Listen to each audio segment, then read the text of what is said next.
Seja bem-vindo, Rodrigo. Olá, Lindenberg, boa noite, tudo Boa bem? noite. Tudo ótimo.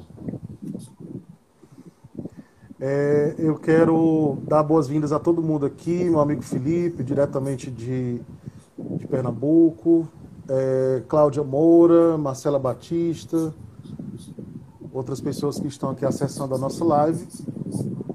Como eu falei um pouquinho antes, a gente vai trabalhar hoje o Espiritismo para jovens, perspectivas e desafios, né?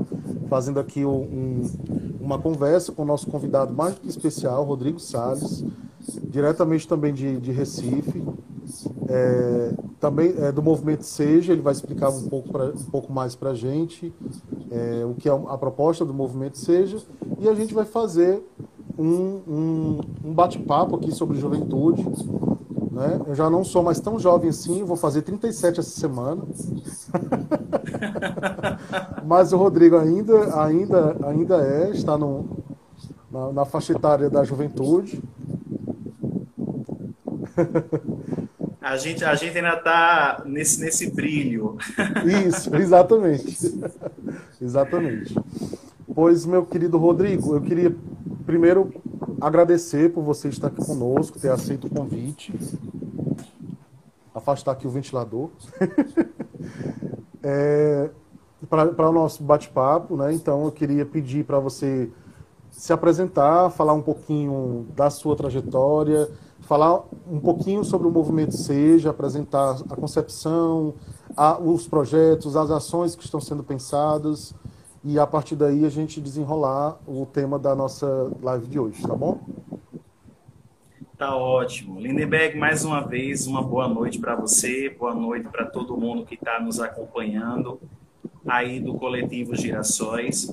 Eu queria começar dando os parabéns, né, à existência do Coletivo Girassóis, que eu estou tendo a oportunidade de conhecer cada vez mais. Essa semana, em especial, eu tive a oportunidade de assistir a live que você fez com a Lani, né, que é uma pessoa muito querida e que a Sim. gente teve a oportunidade de se conhecer em 2015, aqui em Pernambuco, quando foi realizada a Combrage Pernambuco, que é a Confraternização Brasileira de Juventude Uhum. Espírita. E ali a gente fez uma amizade, mas depois ficou só nos contatos. E aí, graças a esse canal aqui do coletivo, ela veio falar comigo: Rodrigo, olha, que bom reencontrar você, e eu expressei essa alegria também.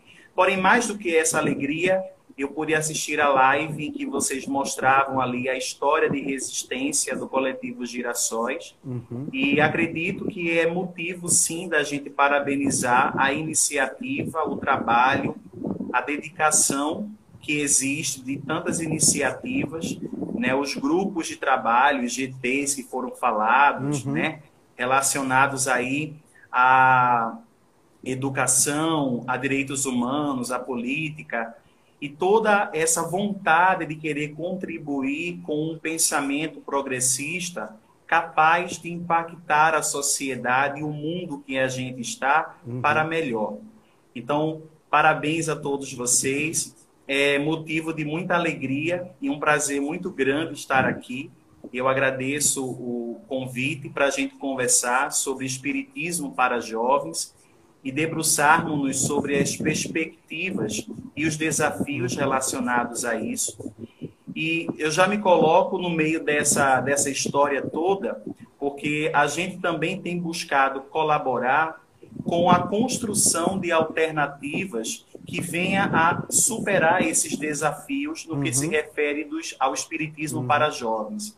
E é daí que nasce o que você anunciou, o Movimento Seja. Né? Em rápidas palavras, o Movimento Seja é uma iniciativa, né, de vários espíritas aqui em Pernambuco, e conta também com algumas pessoas de outros estados, dentre eles aí você, onde a ideia central, né, é a gente trabalhar como fazer com que as ideias espíritas consigam ser dinamizadas, percebidas, trabalhadas, desenvolvidas com a juventude. e a juventude no seu sentido mais amplo. Não somente uma juventude institucionalizada, né, de um grupo jovem de uma instituição, mas todo e qualquer jovem que tenha afinidade ou interesse com as temáticas relacionadas à espiritualidade. Então, daí nasceu a ideia do movimento Seja. E Seja não é uma sigla, Seja é um chamado para que as pessoas, para que os jovens sejam quem eles quiserem ser. E a gente faz um manifesto em que a gente mostra, nesse manifesto, exatamente o que é que nós somos. Né? Então, a gente disse que nós somos um movimento de jovens na busca, ou melhor, um movimento de mobilização de jovens na busca de respostas para a vida. A gente diz também ser um movimento onde nós somos voltados para o acolhimento, para o afeto, para o carinho, para a atenção. Nós somos plurais no sentido de compreender que o diálogo se faz com os diferentes saberes que estão constituídos, né? A gente não busca a questão de julgamentos, nem dos preconceitos, porque a bandeira maior tem que ser o amor. Então, a gente entende que, enquanto movimento para jovens, a gente existe para somar, para multiplicar, para apoiar, para fortalecer. Né? A gente acredita, sim, em novos contextos, em que esses novos contextos tragam para a gente desafios, e esses desafios possam exigir de nós novas respostas para as necessidades de um novo tempo. Então, a gente busca dizer que nós somos uma fábrica de ideias, e essa é a intenção do movimento Seja, é ser uma fábrica de ideias sobre novas formas de mobilizar, de acolher, de engajar e desenvolver esse jovem, seja ele espírita ou simplesmente simpático com a doutrina espírita. Então, no mais, a gente chama os jovens, chama todo mundo para ser, né? E isso já é algo extremamente incrível, e a gente busca fazer, na verdade, esse chamado que vai desde uma percepção de como comunicar-se melhor com o jovem, compreendendo o seu contexto social, sobretudo, e também como fazer com que o espiritismo, através do movimento espírita, ganhe força cada vez mais com a ação, com o engajamento, com o protagonismo dessa juventude. Então, a ideia é abalar o mundo. A gente nasceu para isso. Maravilha, maravilha. Até porque, se o espiritismo não tem a intenção direta de fazer prosélitos, mas é importante cuidar da continuação do trabalho. Né? Seja como, como você falou, seja como um jovem que vai se transformar numa força dentro do movimento espírita, ou aquele que simplesmente quer estudar porque tem curiosidade, tem situações que gostaria de entender melhor. Uma questão que às vezes os pais espíritas colocam como uma certa decepção em relação aos filhos, que vinham na evangelização e aí quando chegam na mocidade acabam desistindo, às vezes cria-se uma expectativa que o jovem automaticamente vai desenvolver aquela identidade com a doutrina espírita. Quando, na verdade, isso tem que ser trabalhado, maturado, e é natural do jovem experimentar. Teve uma live há 2 semanas sobre saúde mental na adolescência, que eu estava trabalhando esse conteúdo, e uma das pessoas já tinha feito uma pergunta anteriormente sobre o filho que era ateu, e que estava muito preocupada com essa questão, né? Do ponto de vista da formação da identidade, é natural, é super natural. Que, inclusive, eu mesmo fui ateu durante um tempo, porque eu queria testar, eu queria experimentar. Tem aquela ideia de quebra, né? Você olha todo mundo... Essa é uma questão interessante, sabe, Nebeck? Porque a juventude, e a gente vai falar aqui sobre como se constrói o conceito de juventude, está muito ligado também ao contexto histórico. Exato. Né? E também a um contexto cultural. Exato. Então, dependendo do cenário em que esse jovem está inserido, ele vai ser levado a buscar diversas alternativas aí como forma de experimentação, Exato. Até para entender qual é a dele. Exato. Então, é importante de cara as pessoas entender que o jovem ele é muito experimentador no sentido de definir os seus caminhos e as suas escolhas. Sim. Por isso que ele pode vir, sim, a ser um jovem espírita atuante, mas pode não. Exato. E é uma possibilidade. E a gente tem que trabalhar na compreensão de entender que isso pode acontecer. Exato, perfeito. Essa questão da experimentação, da vivência, isso é muito, muito da juventude, né? E, na verdade, nós adultos vamos perdendo um pouco disso, e até é ruim porque a gente meio que cristaliza algumas visões de mundo, porque a gente vai perdendo essa habilidade de experimentar, de analisar melhor as possibilidades, de olhar para a diversidade e ver como algo natural, né? Então, já antecipando algumas coisas que a gente vai conversar, né? Eu queria só dar aqui boas-vindas à minha amiga Aurelúcia. Ontem foi aniversário dela. Parabéns, Aurelúcia, agora ao vivo aqui para todo mundo. Vânia, seja bem-vinda. Minha amiga Juliana, do GEAV. A gente estava no nosso evangelho há até pouco tempo. Obrigado pela participação. Ela até diz o seguinte: percebo que o movimento espírita em Fortaleza ainda tem muito que crescer. Falta movimento para esse público, o público da juventude, né? Não dá para tratar os jovens com os mesmos moldes que os adultos. Exatamente. Quando a gente Pernambuco escuta, também. Pois é. Quando a gente escuta a devolutiva dos jovens sobre os movimentos de juventude, o que normalmente a gente escuta, é legal, mas... Aí tem um mas. Dentro do mas, eles trabalham diversas ideias. Por exemplo, a Casa Espírita está preparada para acolher o jovem que chega com o cabelo pintado, que chega com uma tatuagem, que tem uma orientação sexual diferente daquela que é esperada, né, da normatividade, né?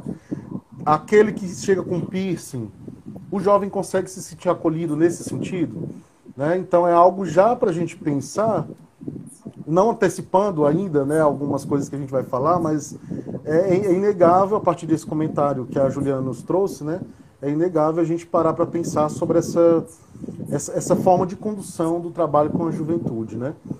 E aí, Rodrigo, eu queria, nesse primeiro tópico, que a gente falasse sobre a visão histórica construída, as visões, né, porque são múltiplas, sobre as juventudes. Exato. Eu costumo chamar, inclusive no plural, juventudes, porque uma das visões errôneas construídas historicamente é querer colocar o jovem numa única perspectiva, o que definitivamente não combina com o jovem, né?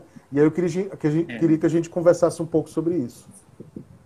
Ô, Lindenberg, essa questão que você estava mencionando, né, sobre como hoje é configurado o espaço dedicado ao jovem na casa espírita, recebe uma influência direta da forma como aqueles que dirigem as casas enxergam e entendem o que é juventude. Uhum. E aí é importante a gente fazer aqui uma conceituação, porque às vezes o que existe na cabeça desses dirigentes é a ideia de achar que o jovem ele é um auxiliar. Uhum. E que o potencial protagonismo que esse jovem pode ter só vai ser desenvolvido quando ele tornar-se um adulto. Uhum. Então, se esse conceito ele está enraizado de maneira muito intensa nesses dirigentes, de fato, os nossos espaços das casas espíritas não vão ser espaços de protagonismos para a juventude. E aí, quando a gente fala de conceito de juventude, a gente precisa levar em consideração 3 grandes questões. Primeiro que é um conceito que ele é polissêmico, no sentido de ter vários sentidos a depender do lugar, da sociedade, a depender do contexto em que você compreende o ser humano e da forma como você compreende o ser humano. Né? As várias áreas do saber podem ter visões diferentes sobre o que vem a ser juventude. Por isso que, de cara, o conceito de juventude está ligado a essa multiplicidade de escolhas e possibilidades. Segundo, que é um conceito que tem que ser interdisciplinar, porque a forma como a medicina, por exemplo, enxerga a juventude não é a mesma forma que a psicologia enxerga. Então, é preciso que você tenha uma noção de juventude e entender que essa noção, esse conceito, ele perpassa por diferentes disciplinas e conhecimentos. E terceiro, né, esse terceiro algo que eu considero muito importante, é que o conceito de juventude, ele está diretamente relacionado a um contexto de história, sociedade e cultura. Então, a gente precisa entender que, ao longo das épocas, esse conceito de juventude ele vai sofrendo as alterações, né? A gente se pegar, por exemplo, a sociedade de uma Europa do século XIX e buscar compreender como se tinha a noção de juventude naquela época, é muito diferente da que se tem hoje, né? O próprio desenvolvimento do termo adolescência, juventude, é algo muito recente, né? Eu estava vendo agora um trabalho que eu considero bem referencial nesse aspecto, que é o da professora Luciana Coutinho, da Faculdade de Educação da Universidade Federal Fluminense. E aí ela escreveu um livro bem interessante, que eu estou me debruçando sobre ele, chamado Adolescência e Errância, Destinos do Laço Social no Contemporâneo, em que ela fala justamente que o conceito de adolescência ele só foi criado na nossa cultura ocidental no final do século XIX, influenciado, motivado por essa ética individualista do romantismo. E aí é interessante, porque nessa obra ela começa a fazer toda uma percepção sobre o percurso conceitual que a juventude passou. Né? Como é que foi percebido nos vários diferentes períodos históricos, desde a Antiguidade Clássica, passando pela Idade Média, entrando no período romântico, percebendo e acompanhando aí as famosas revoluções burguesas, até chegar na modernidade. E aí eu queria fazer aqui algumas referências ou trechos do livro dela, para que a gente possa ter material de debate. Sim. Quando ela fala da seguinte forma: a adolescência é um fato cultural, pois o modo como cada sociedade lida com os seus jovens é particular e articulado, e todo o seu contexto sociocultural e histórico. A passagem da infância à maturidade, vivenciada como isso que a gente chama de crise adolescente, né, é um produto típico da nossa civilização. Né? E aí a gente vai ter essa questão de que em outras épocas, diferentes da nossa atual, a adolescência, a juventude, não tinha um tratamento social diferenciado como nós encontramos hoje. E isso se dá a uma mudança no contexto social, histórico e cultural ao longo das épocas. E aqui a gente fala, quando menciona essa questão, Lindenberg, a construção social da adolescência e da juventude, principalmente considerando hoje uma família dita família moderna ou família contemporânea. E aqui a gente resgata que essa família moderna, essa família contemporânea, ela é fruto, ela é resultado de uma série de transformações socioeconômicas que a civilização ocidental sofreu ou vem sofrendo lá de trás, desde o século XVIII. E educacionais né? Que aí marcaram principalmente o que a gente conhece como sendo o ideal individualista do ser humano. Né? Então, essas transformações têm provocado muitos frutos na contemporaneidade. E aí uma coisa que é interessante é pegar dois grandes movimentos. O movimento do romantismo, que é que eu queria fazer essa referência, e também compreender essa questão da modernidade. Porque foram justamente essas duas perspectivas que ajudaram a disseminar esse individualismo, vamos dizer assim, e a propiciar o surgimento do entendimento que nós temos hoje sobre adolescência e juventude. E aí a doutora Luciana, ela complementa dizendo o seguinte, que o adolescente, ele busca, assim como o jovem, as suas próprias referências. E ele marca a sua vida com uma singularidade e uma trajetória que busca, na verdade, uma autenticidade. E aí, essa questão do romantismo é exatamente por quê? Porque o que o romantismo mais prega é a paixão pela natureza e a busca pela autenticidade. Então, o que hoje nós encontramos na fala de muitos jovens é essa questão do jovem se afirmar, ele ser autêntico. Isso é uma raiz histórica que a gente traz aí desse movimento romântico que influencia o conceito que a gente tem hoje de jovem e de adolescente. Né? Eu estou falando aqui, se você quiser entrar também, que eu sei que você domina essa abordagem, a gente vai batendo bola aqui, tá bom? Só aproveitar e dar boas-vindas a quem entrou depois. Nosso amigo Alexandre, do Ágora. Elber, do Girassóis. Nossa amiga Cláudia Moura. Não consigo ver todo mundo, enfim. Jarranes também, seja bem-vindo. Lamartine, seja bem-vindo. Enfim, sejam todos bem-vindos.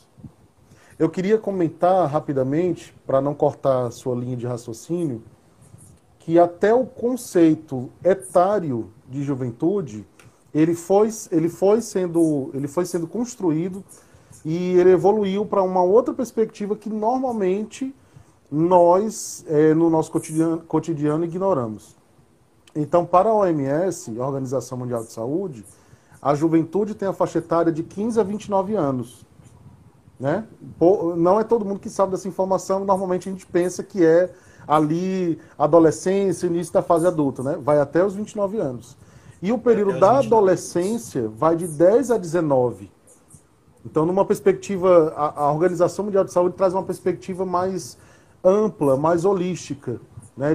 Tanto de características psicológicas como de características etárias também, né? Então, eu queria só comentar essas duas questões e depois eu vou entrar um pouquinho na questão do individualismo que eu queria comentar também. Mas pode prosseguir.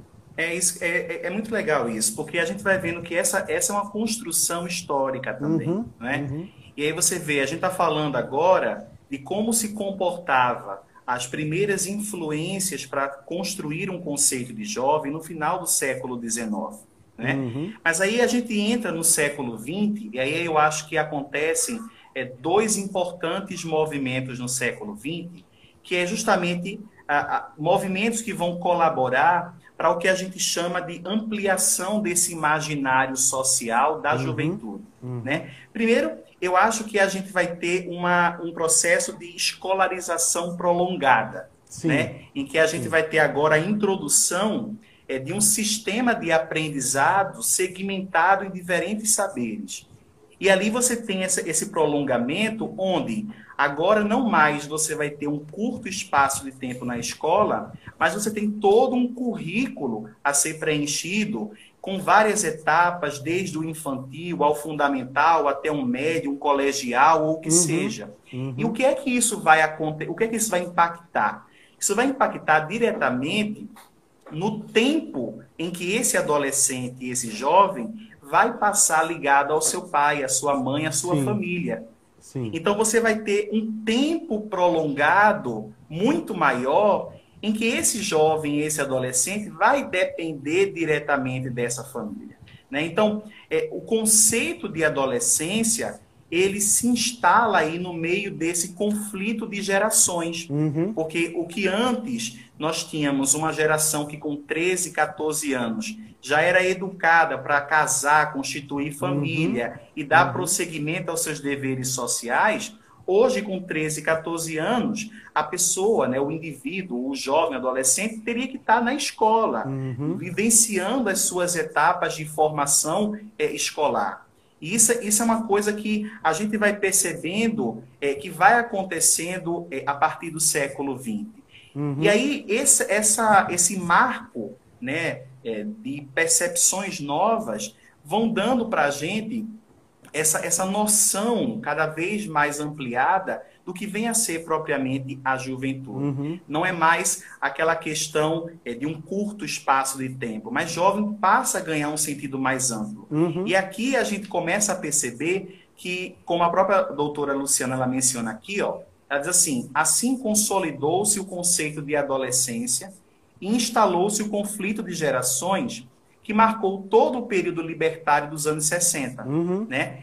Mas, paradoxalmente, isso aqui é um ponto que ela destaca, a sociedade passou a idealizar a adolescência e juventude como um período em que a ordem é aproveitar a vida livremente, né? E aí é interessante porque cada vez mais todos desejam ocupar a posição de adolescentes eternamente, inclusive os Isso, adultos, né? isso. Então existe uma tentativa de adolescência, e aqui é um ponto para a gente fazer uma perspectiva, no sentido de entender que existem muitos adultos que psicologicamente são adolescentes, Uhum, né? São jovens ainda, no sentido de lidar ainda com essa experiência de querer aproveitar livremente uhum, todas as situações, sem muitas uhum. vezes estar ligado a um processo de responsabilidade ou algo do tipo, né? E aí, quando a gente chega finalmente no século XXI, o que é que a gente vai encontrar? A gente vai encontrar algo bem diferente do início do século XX. E é aqui, o que é que a gente vai perceber que marca a nossa geração atual? É uma geração em que a gente tem uma sociedade imersa num processo de consumismo extremo. Então a gente tem hoje, no século XXI, uma sociedade de consumo centrada no presente, no viver o aqui e o agora, né? E compreende a influência que essas tecnologias têm, né? O celular, a informática, todos esses aparatos, como muitas das vezes são determinantes na qualidade das relações que a gente tem. Então, a adolescência e a juventude de hoje, só para fechar essa Uhum. questão, ela é marcada por desafios na construção, principalmente, Lindenberg, de projetos futuros. Sim. Hoje você vai encontrar adolescentes e jovens que não conseguem falar sobre seus sonhos, Uhum. que não conseguem falar sobre seus projetos futuros, né? É uma juventude da atualidade, fruto aí, ou cria dessa sociedade de consumo, em Uhum. que busca alternativas cada vez mais velozes para os seus relacionamentos amorosos e sexuais. Uhum. E existe um forte apelo para as questões relacionadas às drogas e às Uhum. múltiplas violências que existem. Uhum. Então, é esse o conjunto de desafios que a gente está enfrentando na atualidade. Sim. Perceba, a gente saiu lá do século XIX, em que a gente tinha toda uma estrutura social preparando esse adolescente e esse jovem para seus papéis sociais, para hoje nós vivermos uma liberdade absurdamente sem limites, onde a gente é levado a achar que tudo é descartável, inclusive pessoas, e o vazio nas relações muitas das vezes bloqueia essa juventude, essa adolescência de projetar o seu futuro. Eu queria comentar, escutando você, que nos contextos relacionados à saúde mental da humanidade, né, essas mudanças que desembocaram no individualismo, então a gente tem diversas áreas do conhecimento trabalhando o individualismo como uma categoria a ser estudada e compreendida, né? Talvez a grande obra do nosso tempo que alerta para os perigos do individualismo e das relações líquidas, né, é o Bauman, que ele tanto esse recorte a gente pode fazer na educação, nas ciências sociais, na psicologia, enfim. Então, o jovem e nós também, adultos, somos atingidos diretamente na nossa saúde mental, no que tange ao individualismo, que nós ainda sofremos com as consequências disso, e o consumismo, em especial, ele amplia um espectro terrível de criar uma lógica de funcionamento da sociedade que não se sustenta. O consumismo Exato. é irmão do individualismo. Ter o poder é algo individual antes de tudo. Então eu tenho o poder de comprar, eu tenho o poder de consumir, eu tenho o poder de adquirir o carro, o celular e etc. Né? E aí isso interfere, por exemplo, na nossa capacidade de empatia. Do ponto de vista da psicanálise, nesse contexto do individualismo e do consumismo, a nossa característica narcísica fica ao extremo. Né? A gente está vendo agora, mais do que nunca, nesse período de pandemia, a dificuldade que boa parte das pessoas está tendo de desenvolver processos empáticos. Então é como se a Exato. dor do outro, o sofrimento do outro, fosse sempre menos Não importante valesse. do que o meu. Né? E Exato. imagina essa carga sendo jogada no jovem, tendo que lidar com adultos que estão sofrendo com essas consequências há mais tempo e que não necessariamente nós estamos atentos ao que chega para eles. Né? Então, assim, imagina a cabeça de um jovem hoje, neste ano de 2020. Então, não é fácil. Exato. E aí, Não. embora a gente queira essa lógica que você falou, né? Aproveitar a vida, embora isso ainda esteja em voga, ao mesmo tempo a gente quer ter o controle até do que os jovens pensam, até do que eles Exato. fazem. E aí sempre fica aquela guerra entre aproveite a vida, mas não faça tanto. Seja criativo, mas quando o jovem é criativo, não, você não dá certo. Tem autonomia, mas quando o jovem tem autonomia, não, você não pode fazer isso sozinho. E por aí vai. Né? Então, E aí a gente vivencia os conflitos, né? Uhum. Os conflitos geracionais. Isso. Até a gente vai encontrar hoje, né, essa questão, só interrompendo rapidamente para não fechar Tudo o bem. raciocínio, Tudo bem. essa questão do que os estudiosos do comportamento vão chamar de fosso geracional, né?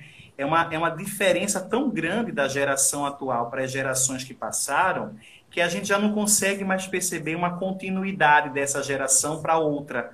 Né? A realidade contextual de hoje é muito diferente.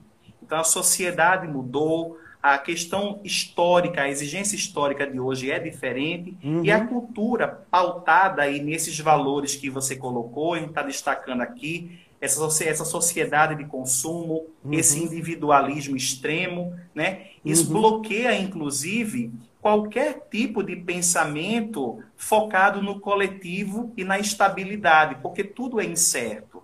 Né? E o outro acaba sendo apenas um produto que eu consumo. Se for legal, eu consumo. Se for ruim, eu simplesmente rejeito ou descarto. Exato. Então, a gente está hoje vivendo um cenário, e eu queria fazer essa contextualização, para que a gente entenda que quando a gente vai falar de espiritismo para jovens, de qual jovem nós estamos fazendo referência.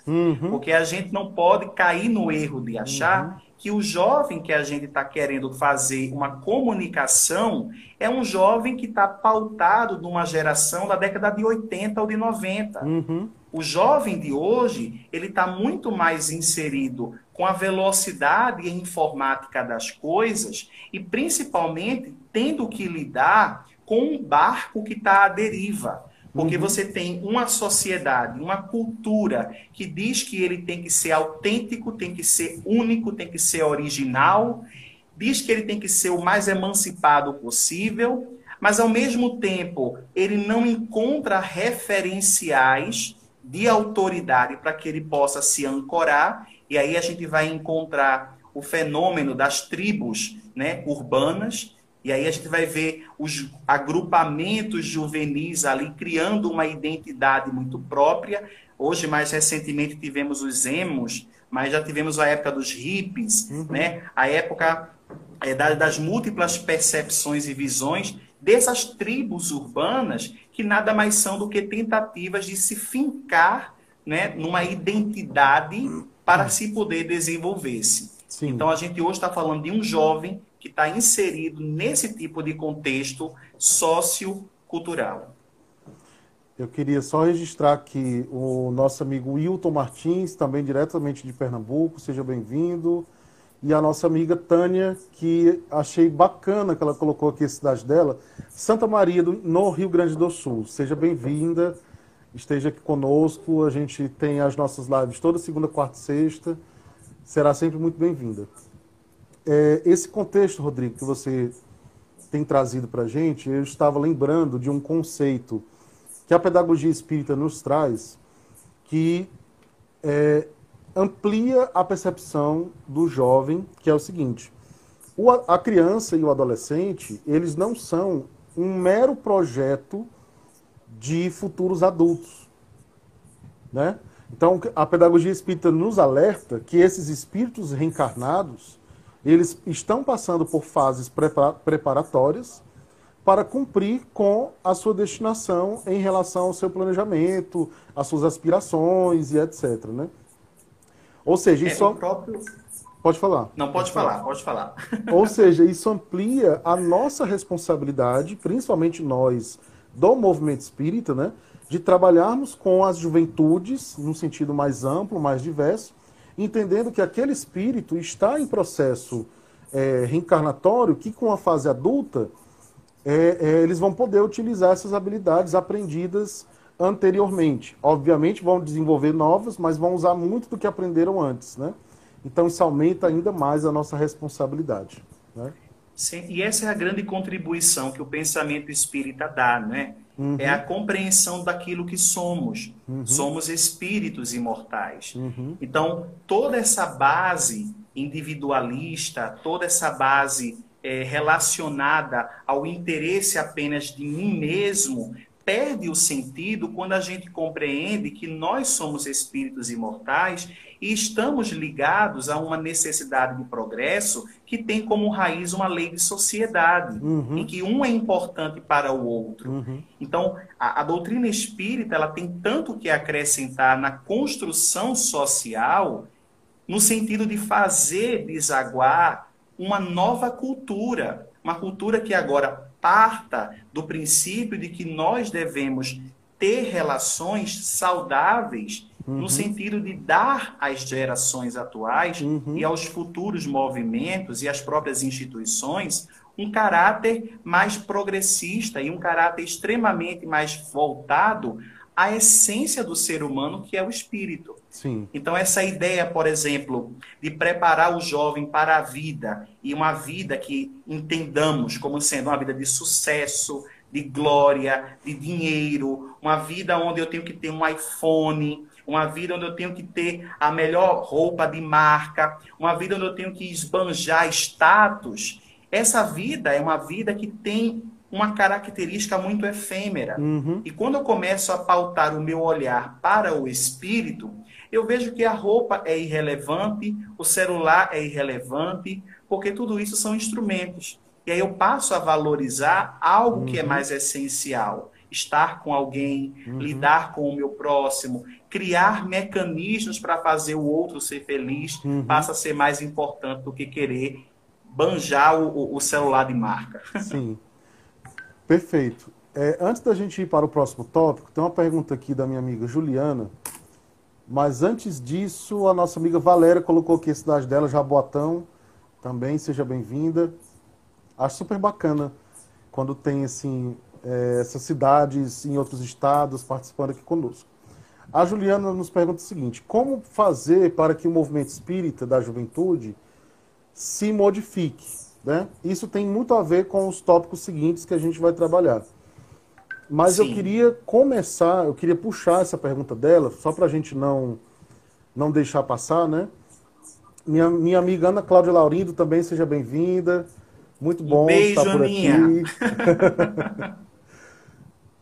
O que eu venho pensando a respeito desse aspecto é que, assim, nós normalmente temos uma tendência à reprodução do que ocorre na organização do movimento espírita para adultos, a gente faz para os jovens.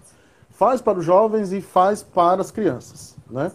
Então acaba ficando complicado utilizar essa mesma lógica de funcionamento. Obviamente tem adaptações, né? Mas, por exemplo, a gente poderia potencializar muito mais a partir da criatividade juvenil, que é muito natural e brota de forma muito, muito forte, né? Então, por exemplo, uma outra questão que surge: não adianta eu trabalhar temas do Evangelho se eu não conseguir conectar com a realidade do jovem. Se a gente traz, por exemplo, temas ligados à educação e direitos humanos, que naturalmente são ligados à realidade dos jovens, a gente cria um contexto. Porque a educação em direitos humanos é progressista e o espiritismo também é progressista. Então, quando a gente está falando, por exemplo, num texto do Evangelho sobre perdão, mas o jovem passa dentro de casa violência doméstica, ele visualiza a sua mãe sendo agredida pelo seu pai, né? Como é que a gente pode trabalhar uma perspectiva de contexto para o que está sendo vivenciado? Existe, por exemplo, espaços em que os jovens possam colocar as suas questões vivenciais? Existe esse espaço de confiança? Porque não é só o espaço de dizer, olha, você pode falar, tá? Mas é criar um espaço de acolhimento em que naturalmente o jovem possa colocar as suas vivências, né? Existem esses espaços de segurança? Então é algo que também a gente pode se perguntar. Em relação a eventos, por exemplo, com a juventude, eu queria registrar que eu achei fantástico o último MS aqui do nosso estado, que é o Encontro de Mocidades Espíritas do Ceará.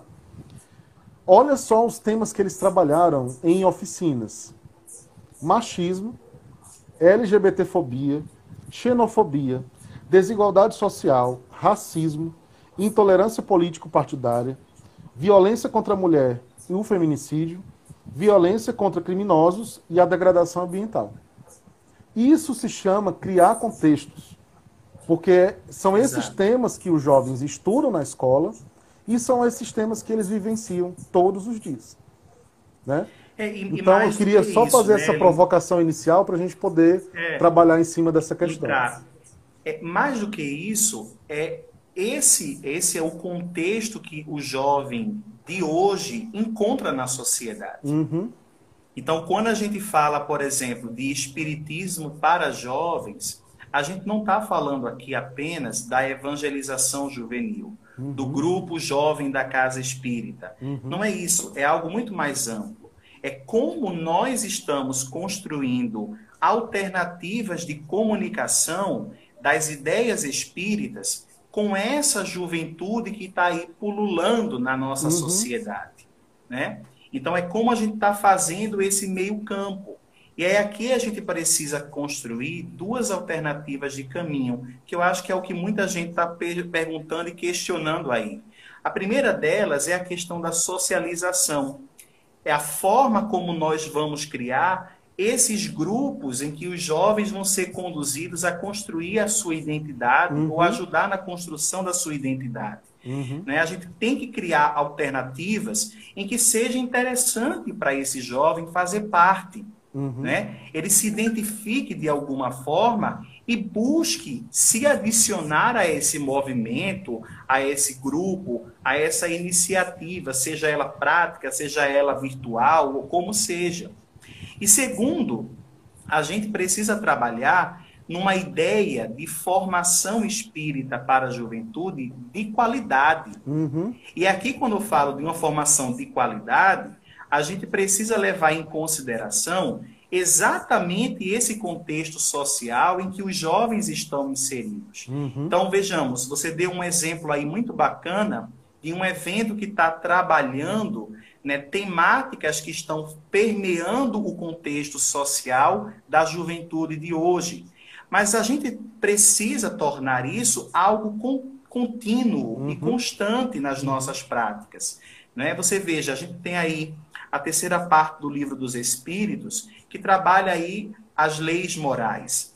Como é que eu vou fazer uma formação espírita para o jovem? Eu vou pegar o conteúdo dessas leis morais e fazer ele entender pergunta a pergunta do Livro dos Espíritos?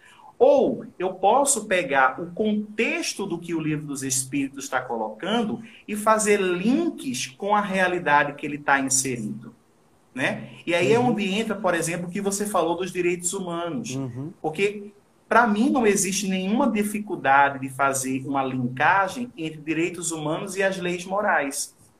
E aí, naturalmente, fazer um deságue, vamos dizer assim, em uma percepção social que o jovem entenda, olha, peraí, na minha vida prática, na minha vida cotidiana, eu lido com isso. Como eu posso lidar melhor com isso, compreendendo que eu estou inserido numa necessidade de progresso espiritual, eu estou fazendo parte de uma sociedade. A lei de sociedade me ensina que o mais forte protege o mais fraco. Então, bora traduzir isso. Olha, eu estou numa realidade ali periférica, onde eu sou muitas das vezes excluído, onde eu não tenho empoderamento, onde eu sou colocado como um frágil. Como é que eu posso modificar essa realidade? Então é onde a gente começa a fazer as pontes. Olha, o mais forte protege o mais fraco quando a gente consegue aprovar políticas sociais que protejam esses mais fracos. A gente começa a trabalhar valores onde o que é certo começa a ser pautado, começa a ser discutido. Aquilo que é abafado porque incômodo, a gente traz para o debate para trazer uma naturalidade e uma segurança para poder entender os caminhos de soluções que ele pode ter. Então, você vai percebendo que não adianta a gente fazer uma comunicação com o jovem em cima de um modelo padrão pronto. Sim. A gente precisa construir e modelar de acordo com a realidade que cada um vive. Então, se eu pudesse dar uma sugestão para as pessoas, eu acho que a primeira grande sugestão é a de não exaurir o debate sobre a juventude. É preciso ser cada vez mais contínuo o hábito de conversar sobre alternativas e propostas que solucionem as problemáticas que a gente está encontrando na nossa sociedade. Isso é um ponto. Por quê? Porque à medida que a gente vai debatendo e vai questionando, vão surgindo ideias e iniciativas. E hoje, o grande desafio da gente não está sendo somente divulgar o espiritismo, porque hoje nós temos redes sociais que nos ajudam à vontade. Porém, a gente precisa criar canais que consiga chegar a todos esses jovens em todos os seus contextos. Veja, eu estava assistindo a live que você fez com a Alane, e lá a Alane faz um dado bem interessante sobre o Instagram aqui do Coletivo Girassóis, em que ela mostra que uma estatística aproximada, vocês têm um público que é 72% de mulheres entre 30 e 44 anos. Então, se eu for traduzir isso aqui para o que está acontecendo agora, você e eu estamos conversando para um público que não é o público que essa live se dirige. É um público de 30 a 44 anos. Como a gente pode fazer para que esse público jovem, para que esses adolescentes estejam permeados por uma formação espírita capaz de promover uma transformação e capaz de fazê-los se empoderar e se perceberem como protagonistas de uma transformação social? Se o conceito de juventude ele guarda uma relação direta com a sociedade, que sociedade esse jovem está ajudando a construir? E que canal de comunicação nós estamos ajudando a construir para formar esse jovem, de modo que a gente tenha uma sociedade melhor? Isso é tão importante, Lindenberg, porque hoje a gente está encontrando uma alternativa muito legal dentro do movimento espírita, que é a iniciativa de grupos que, de maneira muito mais ampla, progressista, começa a fazer os debates sobre a sociedade. Entre eles tem aqui vocês do Coletivo Girassóis. Porém, existe uma necessidade que permeia qualquer grupo, e as instituições espíritas sofrem isso o tempo todo, que é a continuidade desses projetos. Exato. Então, se nós não focarmos naquelas gerações que darão continuidade a esses projetos, nós corremos o risco de perceber uma falência geracional. E essa falência geracional é devido justamente a todo esse monstro consumista, individualista que a sociedade produziu, que tem feito muito estrago no mundo. Né? Basta você observar, por exemplo, a questão da família. A família como instituição social aí, básica, ela sofre muito nos dias atuais. Você tem hoje um afrouxamento dos laços familiares muito grande.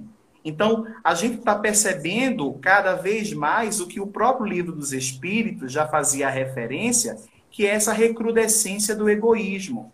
E com isso, todas as relações vão se colocando mais intensas. Eu fico pensando, Lindenberg, se esses movimentos progressistas não focarem em comunicações e canais voltados para o jovem, para atrair esse jovem, o que não vai acontecer daqui a alguns anos? Porque aqui, fazendo um parênteses com relação à política, a gente teve uma geração que, devido a inúmeros fatores, elegeu essa coisa que está aí à frente da presidência.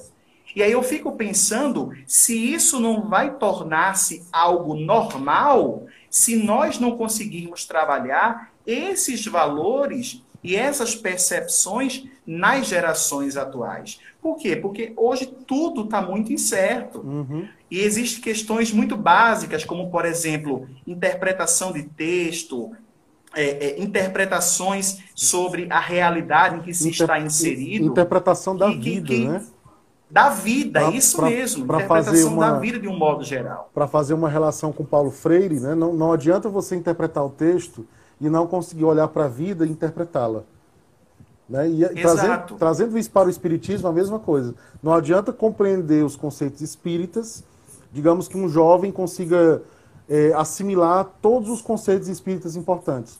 Mas não adianta se ele não consegue olhar para a vida e perceber como é que aqueles conceitos o ajudam a construir uma possibilidade de análise dessa vida.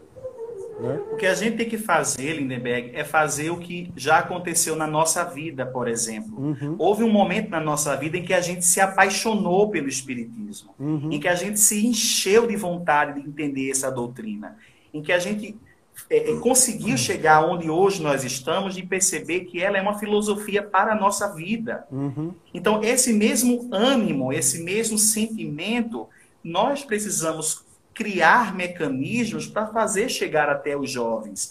Não como uma proposta salvacionista, porque não somos, nem tampouco proselitista, mas como uma oportunidade de esperança. Lembrando sempre que a nossa contribuição espírita no mundo é lidar diretamente com os incrédulos e os materialistas e lançar base numa nova vivência em sociedade capaz de mudar a cultura de um tempo.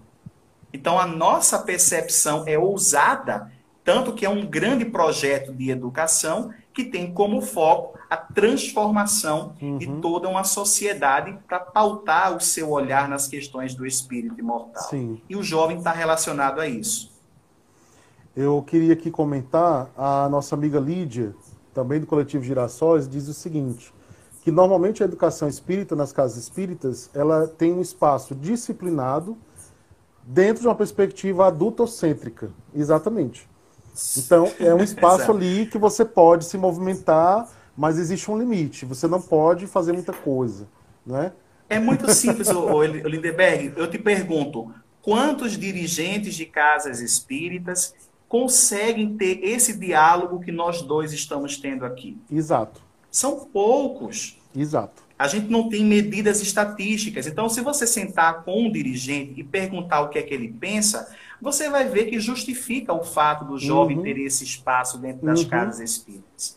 Então, a gente tem que oferecer alternativas. A gente tem que criar mecanismos para dizer assim, ó, vamos fazer estratégias de socialização? Vamos. Mas vamos também oferecer uma formação espírita de qualidade que faça o link entre o pensamento espírita com a realidade social que esse jovem está inserido.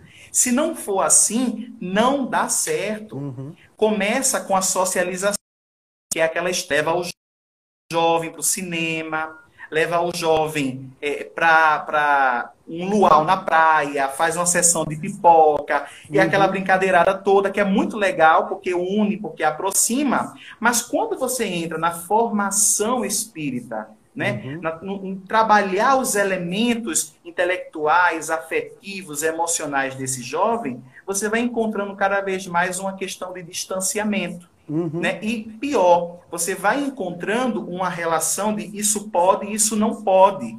Quando, na verdade, a gente tem que entender que tudo é muito relativo, mas existe um parâmetro que a gente pode se guiar, e esse parâmetro chama-se consciência.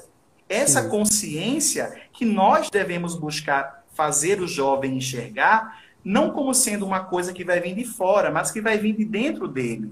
Hoje nós estamos tendo uma sociedade com jovens que estão extremamente carentes de afeto, de atenção, de carinho, de amor. De serem ouvidos. E as casas espíritas, de serem ouvidos, né? As casas espíritas têm esse papel de acolher, sobretudo, né? E de fazer um trabalho revolucionário. Ó, eu vou traduzir aqui, tem que impactar o mundo. Essa é a mensagem.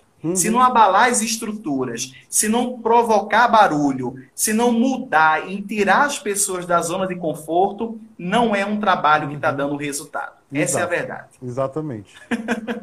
O nosso amigo Alain diz o seguinte, este tema rejuvenesce os que são jovens há mais tempo.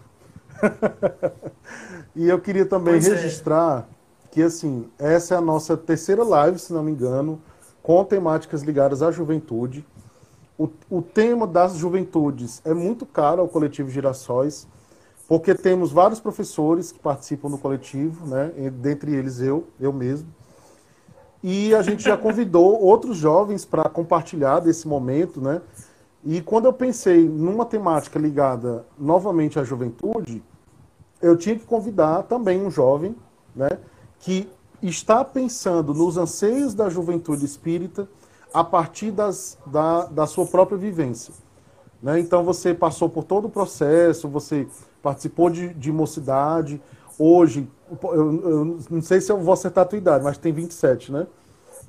Tenho 27. E eu gosto de falar sobre isso, Lindenberg, porque o pessoal diz assim, tem 27 anos, mas a gente já passou por alguns lugares e algumas experiências bem interessantes. Sim. Principalmente a oportunidade que eu recebi de ser protagonista. Uhum. Né? Então, assim, foram movimentos que a gente passou na condição de coordenador, a experiência de ter presidido uma casa espírita com todos os seus desafios que existem, porque é grupo de gente, e onde tem gente tem desafio, Uhum. e perceber que nós temos força, nós temos condição de fazer realmente a diferença, de propor realmente o que é diferente. E esse diferente, ele pode causar uma não compreensão. Eu estava vendo lá a live de vocês, né, a história de resistência do coletivo Girassóis. Muita gente não compreendeu no começo, mas aí basta hoje fazer uma análise, né, no próprio material que vocês constroem, visual, material bonito. Que movimento bonito que chama os outros de girassóis. Eu queria fazer parte do movimento que me chamasse de girassol, né? E aí você vai vendo que existe ali o princípio de fraternidade presente. Sim. Ou seja, no começo pode parecer algo novo, algo revolucionário, algo contraditório, mas com o tempo isso vai sendo melhor aceito. O tema da juventude, da casa espírita, do movimento espírita, ele é muito amplo, ele nunca se desgasta. Eu digo sempre que a gente tem que continuar debatendo sobre isso, falando à exaustão, trazendo propostas contínuas e ousando sempre mais. Eu falei agora há pouco aí a questão de abalar a estrutura de tudo, que assim seja, Que assim para a seja. gente conseguir mudar tudo. Inclusive outras pessoas comentaram aí, isso, exatamente, tem que movimentar e tal. Eu queria também registrar um convite que a Alane fez para você aqui ao vivo, e que eu reitero, é top. E que eu reitero o convite, que é para você vir participar do nosso Fórum Social Espírita. A gente bola uma oficina, um minicurso, enfim, voltado para as juventudes, né? E a gente espera contar com você, com seu apoio, com a sua ajuda aqui. Então, eu vou fazer igual a Alane gosta. Estou me comprometendo aqui ao vivo, tá? Ótimo. Quando for a data aí, a gente bola e a gente vai estar aí com vocês, sim. Todo lugar e todo arado é oportunidade para a gente construir mais e melhor. E quando a gente faz isso junto, é melhor ainda. Exato. Gente, quero lembrar a todos que as nossas lives sempre ficam disponíveis há 24 horas aqui, né, no Instagram, mas elas são sempre editadas e colocadas também no YouTube, tá bom? YouTube. A Juliana está dizendo aqui, quero o Rodrigo também no GEAV. Isso aí são cenas dos próximos capítulos, porque a nossa contagem regressiva começou aqui, tá?